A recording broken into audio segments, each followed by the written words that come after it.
Hello and welcome to the Holy Trinity. This video will be an overview of the life of Jesus before we look into more specific topics relating to the historical Jesus. There's a lack of agreement in the Bible about when Jesus' life began. We can conclude that he was born between 10 BCE and 6 CE, with most historians favouring the later date. Jesus was the son of Mary and Joseph, growing up in Nazareth, a Galilean village. However, Jesus' childhood is veiled in mystery due to a lack of interest in his life before the baptism and the beginning of his ministry. Jesus wore the fringed garments required by Jewish law and heard Hebrew scriptures translated into Aramaic in the synagogue. One of the most significant events before the beginning of Jesus' ministry was his baptism, performed by John the Baptist. This is mentioned in 3 of the canonical Gospels, Matthew, Mark and Luke, and also by Josephus, the 1st century historian.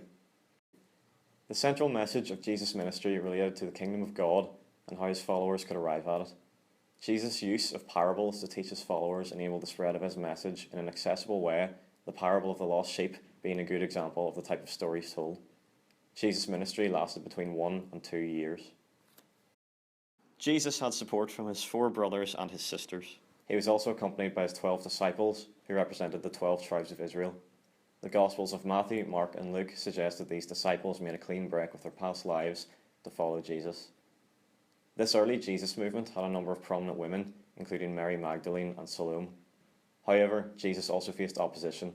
At times he had to flee from those who disagreed with his ministry, and he worked to avoid Antipas, the ruler of Galilee, and the religious authorities.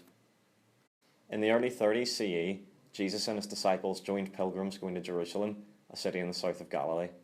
Opposition was firmly cemented against Jesus shortly after he arrived in Jerusalem, as he was seen to be causing trouble with his alternative religious message. The religious leaders painted Jesus as a threat to law and order, and the Gospel suggests that Jesus was betrayed by Judas Iscariot, one of his disciples. Jesus ultimately came to meet his death on a Roman cross on the orders of Pontius Pilate, with the official charge of claiming to be King of the Jews.